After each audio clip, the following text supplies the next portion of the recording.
How's everyone doing? Today I have another random couple bags of Blu-rays and DVDs, some box sets in here. Right there, thumbnail face. One of those has to work, right? Yeah, some of these thumbnail faces, I just do kind of fun, somewhat mocking some of the thumbnail faces, but I feel like some people actually like those thumbnail faces. But this is just a random stuff. I don't know exactly what is in here. I could see through some of it though, so I do know a couple of things. My parents' place, they're working on selling that, and little by little I've been getting stuff from there. My mom dropped some bags of stuff, including some bags of movies. It's crazy to think how many movies I have over there, how much stuff I have over there. I was basically using the place for storage for years, moving from different places, and I've been here now for like 4 years, which is so crazy to me. Time flies. I've done some of the house tours a while, so if you want to see that, that's on here too. When I think I first moved back over here, and you know, I've done kind of overviews, but never a complete Blu-ray collection. Little by little, I've been trying to get rid of stuff that I can't see myself rewatching again. But I still have a lot. Like you see the 2 bookcases behind me, I got 2 more right there, and I got 5 in the other room. This is essentially like my office area. But let's go ahead and get into the movies. If you've seen these movies, definitely let me know what you think of them. Leave me a comment down below, and let me know what is your favorite from here and what I should watch first. I'm assuming I've seen most of these, but here we go. Let's go ahead and do the box sets first. I see the one thing that I saw right away was this set, which I forgot about this set. I did an unboxing video of this like forever ago. It's the JFK, the Ultimate Collector's Edition right there, which I love this set. I love this movie, Oliver Stone. Let me know what your favorite Oliver Stone movie is. Platoon is great. Born on the 4th of July. Nixon. And Talk Radio actually just got a Blu-ray release from Twilight Time, and that is a really, to me, an incredible film. Very underrated, especially from him. He's done a lot of great films. But yeah, JFK might be my favorite, actually. But this is a really nice edition. Again, I've done a full unboxing of it before in this nice outer hard slip box. It has a ton of bonus collectibles inside. 44-page book about the Kennedys, character photo cards, reproduction letters written by or to JFK, historic inauguration address, bonus DVD of the Kennedys, America's Emerald Kings, and then, of course, you know, the movie. It's a 2-disc special edition DVD. I wish there was a Blu-ray set for this. I know there is a Blu-ray set, like a bigger one, but I like this design better. And I think the Blu-ray set, that's like the big white box, I think. That's out of print. I think it goes for crazy money. I love it. If I ever find it for a good price, I'll definitely pick it up. But I like this kind of like the opening book design. Then you've got the flag, and then again, you've got the different DVD sets in here sliding on out. The book, all that kind of good stuff. Just a ton of stuff in here. And it's funny, I actually got a comment on my unboxing video of this recently. I used to get a lot of comments about this, like people like, because I used to be really big into Kennedy when I was younger, and conspiracy theories about all that. And I briefly talked about it. People were like real upset about it. It blows my mind what upsets people on the internet and people in general. But what can you do? Next up, pretty sure I did an unboxing video of this on my channel forever ago too. Showgirls, the VIP edition, right there. Nice outer slip. Not really a case, I guess, kind of a slip case, but slip cover, I guess. Shot glasses are in here. I remember the shot glasses were actually glass. I thought that was surprising. And then the blindfold, I remember being kind of crappy. You get playing cards, and then of course the movie and a game poster. So yeah, I guess this is, what is the game poster for? Pen to pastries on the Showgirl game with poster, pasties, and blindfold. Oh, that's right, you get the suction cup pasties in there. Great. This movie is so ridiculous. I don't know, I can't help but to think about Elizabeth Berkley and Saved by the Bell. I'm so excited. But yeah, here you go. Here is the set. I like the inlay of that like faux velvety kind of thing. And there's the yeah, I don't like the way this blindfold is with this like metal piece in here though. I feel like they could have done that a little bit better, but this is like really cheaply made. It's like thin paper. But then the shot glasses are like real quality. That's glass. I thought there would have been something cheap for that, but they didn't play around for those. And then you get the cards, and then you get the pasties in there. And then I guess there's, oh, here's, oh, whoa, hey, oh, yeah. You get all kinds of the ABCs of TNA, all kinds of different stuff in here. So there you go. That's all that good stuff. And then there's the movie. Yeah, a crazy, cheesy, entertaining movie though. It's so ridiculous, but a nice set for it though. Oh, too nice for this movie. But let's go ahead and get to all of the right there, all the stack of movies over here, Blu-rays and DVDs. I don't know, a bunch of different stuff. I don't know how many Blu-rays are in here, but I know there's a few that I could see through. Bill Bellamy and How to Be a Player, and I remember this being cheesy, and I remember Lark Voorhees, Lisa Turtle from Save That Bell is in here, stunningly gorgeous. Bernie Mac to me. Bernie Mac is in this movie, and Gilbert Gottfried. They were like the best parts of this movie to me. Gilbert Gottfried had some hilarious lines, and again, him and Bernie Mac just were my favorite parts of this movie. The one guy who was, I think his name was Steel and Juice is in here. That guy. It's basically him just hooking up with all these different girls and being a player, and how he doesn't get caught. And it's very formulaic and predictable, and his sister tries to kind of play him out and invite all the girls to a party, and he, you know, maneuvers throughout it. See the film that DJs around the country are calling the funniest comedy of the summer. Why? Yeah, because it's a Def Jam presents. I don't know. But yeah, Bill Bellamy, I'm kind of surprised he wasn't a lead in more things. But it was, you know, it's decent, cheesy, kind of nostalgia too for that time, like the 90s, 98. Again, Bernie Mac, I can't remember his line. He walks in, he says, it smells like befunk or something. He says this weird term, and I just thought it was hilarious what he says that it is. It's like, you know, the smell of funky sex, and I don't know. But Bernie Mac, may he rest in peace, great. Gilbert Gottfried cracked me up in there too. Next up is a Blu-ray, which I am almost certain I have another copy of this. Red Christmas, which is an Australian horror movie with Dee Wallace. And I actually really enjoyed this one. I know a lot of people didn't like it, but I love the heck out of it. I love the look of the person. There's somebody that comes to a family's Christmas Eve, I believe it is, and or Christmas night, I guess it says. And he comes to the door of this family, and there's a whole backstory of it. And it's kind of predictable of who the character is in relation to the rest of the family. But I remember thinking that this director, or maybe the cinematographer, had a bit of a foot fetish. It was kind of Quentin Tarantino-esque. There's a lot of shots of like feet and shoe, bottom of the shoes and stuff like that. And even I remember there's a deleted scene where there was another scene like that too.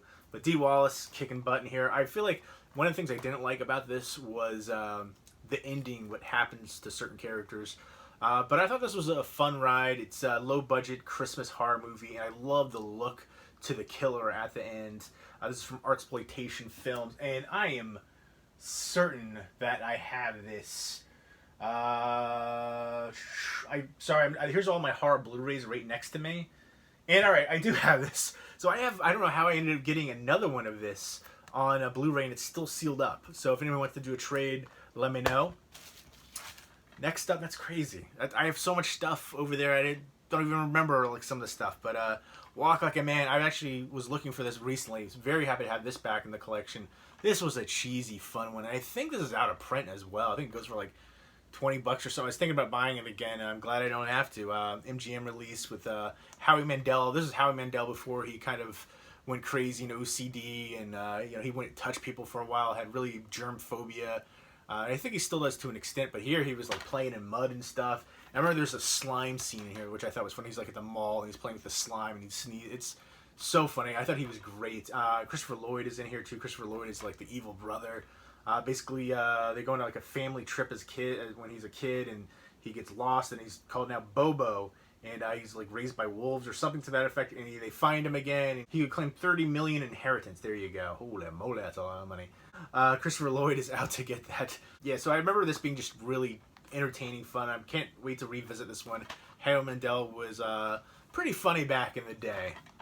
It's interesting to see him doing all the judging of the shows and hosts and stuff like that. There's the one show, like Let's Make a Deal. That's like the worst. It's so, I can't even, I was watching with some people and they like loved it. I was like, it's the worst. There's no talent. There's no, it's all fixed first of all, but I don't really want to, can't believe some of the shows that are popular on there right now. Winter's Bone, which I have on Blu-ray, so I'll be, if anybody wants to do a trade for the DVD for this, but I love the heck out of this.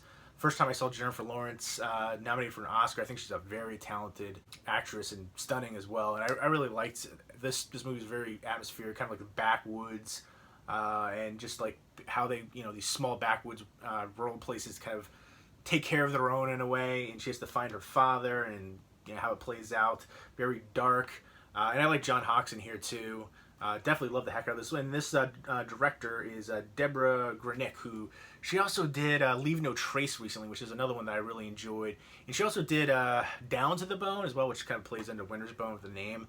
But she does a lot of these ones where it's like small towns and in the woods and things like that. Like Leave No Trace with Ben Foster, I thought was excellent. I always said this for a long time. I thought Ben Foster deserves to be a lead in more films too.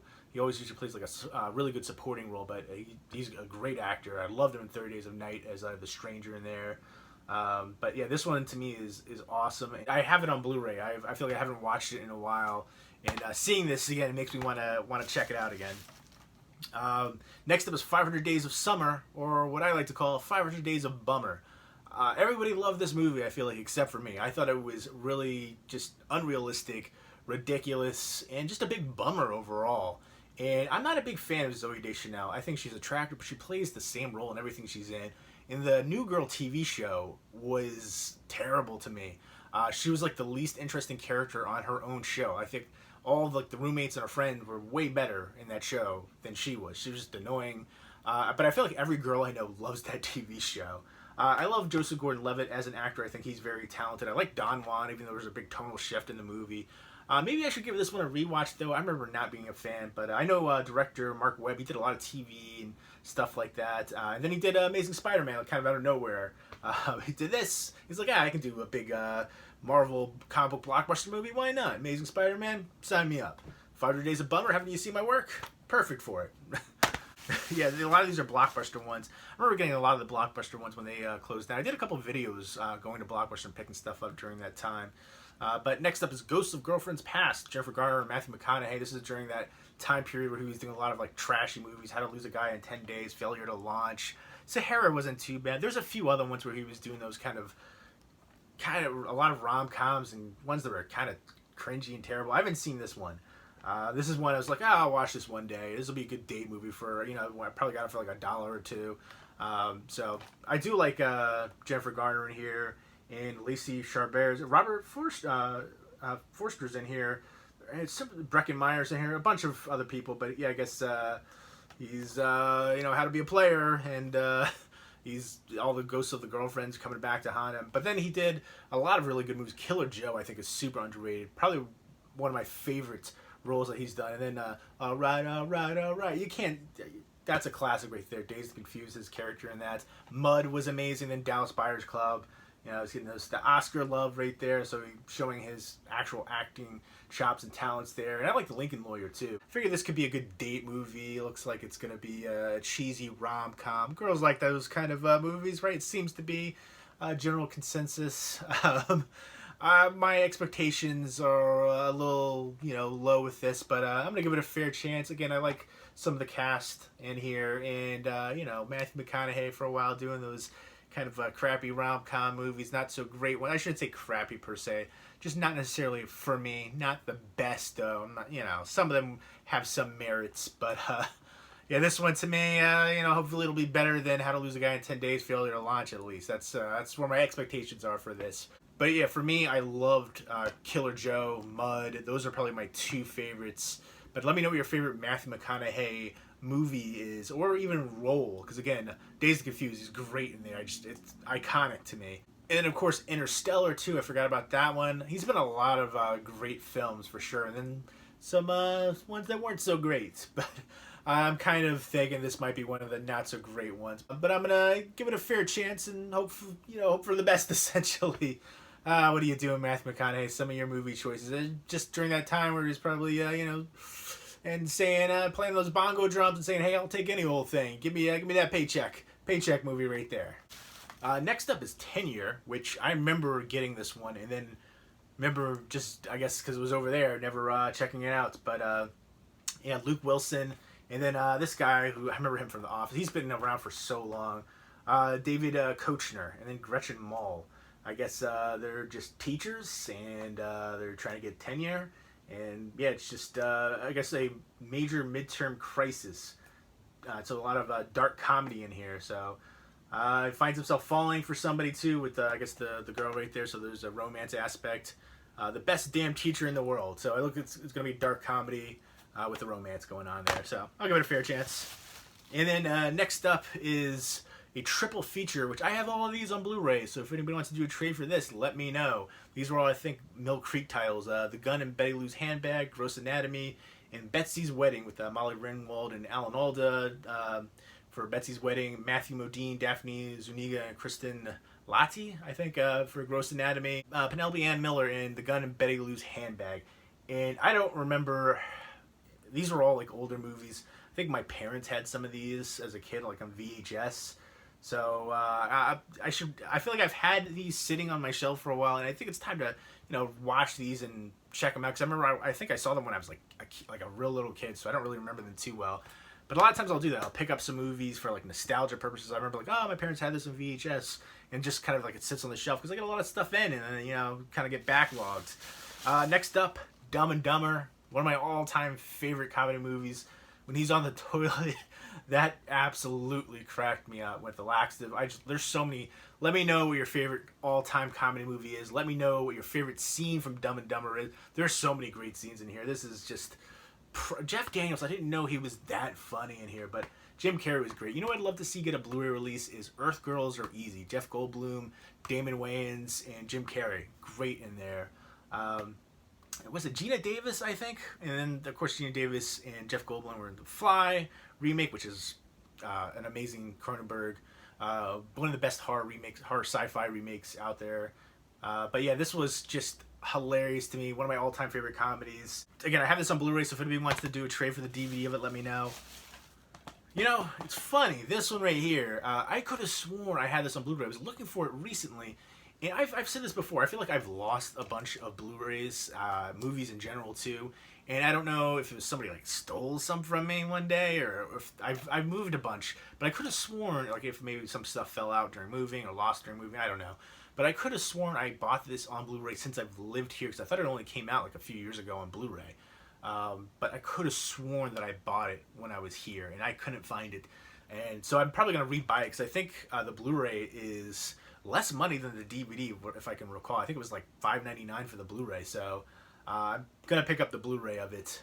But yeah, Adventures in Babysitting was a riot. I remember watching this a lot as a kid. Absolutely love this one. Elizabeth Shue, for The Babysitter, and then Vincent D'Onofrio, who plays Thor in here, really like a cameo role. But this is the same year, I believe, that he did Full Metal Jacket. Kind of crazy to see.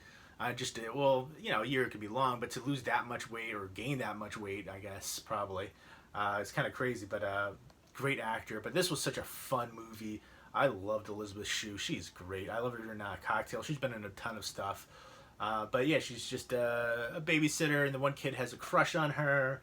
And I think her friend, she lost her glasses or something. There was something weird about that too. She's trying to pick her up, and then like some gangsters are after her too. All kinds of weird things are happening in here, but it was a fun time. Just a really good adventure, and I know they kind of did like a remake of it with Jonah Hill, which I'm not a big Jonah Hill fan, and I thought it was going to be terrible. It wasn't terrible. It was kind of a loose remake, and I think there was actually maybe a Disney remake of this too. But this, to me, is a classic right here. 80s classic. I remember, let's see what year it is. 87. Love the heck out of that one. So I'm probably going to, if anyone wants to do a trade for that as well, let me know, because I'm probably going to upgrade and get the Blu-ray of that. Last Chance Harvey, which I have another copy of that. And I'm probably going to get rid of both. Both are actually the Blockbuster ones, so I ended up having two of that. That happens sometimes, especially like if I was moving during a time and I didn't realize I had it, unfortunately.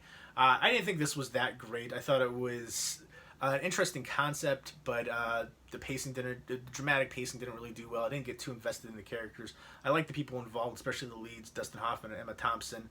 But basically, they're both having their kind of second chance at romance. They're older. It had a little bit of charm to it. I kind of liked certain scenes towards the end, but it just didn't really draw me in.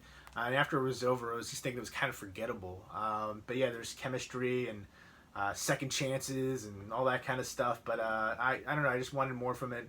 There's a few other recognizable people in here, James Brolin. But yeah, I just remember not thinking it was that great. I think it was their kids. Somebody's kids were getting married. I think that was part of it too. chance encounter kind of thing, growing connection, yeah, all that kind of, all those kind of keywords in here. So yeah, I don't know. I just remember thinking it could have been so much better. It felt a little lifeless. I just wanted more from it. But last in here, and not least, is a classic, which again, I have a nice, beautiful set on Blu-ray, which somebody actually sent. I remember that. I'm pretty sure the same guy sent a couple people on here years ago, and he sent like a few people a really nice box set. I remember doing an unboxing for it and thanking him. He kind of like disappeared after that, but really beautiful box set on Blu-ray. So if anyone wants to do a trade for the DVD of it, let me know. There's Willy Wonka and the Chocolate Factory, way better than the remake with Johnny Depp, which was really kind of creepy. This was a little bit, when I was a kid, this frightened the heck out of me, especially the one scene where they're in like the little boat thing, and it's the music going, really trippy. The Oompa Loompas are great in here too, and then all the characters are awesome. Let me know who your favorite character in Willy Wonka is. But just a great imaginative story, and just the visuals, the songs, everything about it. Gene Wilder is amazing too. Let me know what your favorite Gene Wilder movie is. Blazing Saddles, Young Frankenstein. He's a comic legend, genius. I liked whenever he would team up with other comedians too, especially Richard Pryor. I loved that. But he's absolutely hilarious in here. And this has some good special features too. But a classic. So there you go. That was the random bags of movies, Blu-rays, DVDs, box sets, goodies and stuff. And you guys seem to like when I do these videos. I think it's kind of fun too. Like, it's kind of a surprise to me. It holds some mystery to me. I don't want to like reveal everything, kind of see my reactions at the time. Some of the ones like the JFK set I saw through the bag. There's a couple of those like I saw the Blu-ray banners right there for it. So I knew there were some Blu-rays in there. But I think I still have a couple more bags. I'm surprised there's so much still over there for movie-wise especially. But yeah, again, let me know what you think of these movies if you've seen them. Let me know which one is your favorite. Let me know which one I should watch or rewatch first. Leave me those comments down below. Let me know if you want to do any trades for anything as well. I'm mostly looking just for Blu-rays, so I don't know. If you're interested in some DVDs, I'll give you a few, couple, whatever, if it's for something decent. I feel like I do have a vast collection, but my Amazon wish list is crazy long. But there you go. Let me know what you think. Leave me those comments down below. I hope you enjoy this video. Hope everyone's doing well. Take care.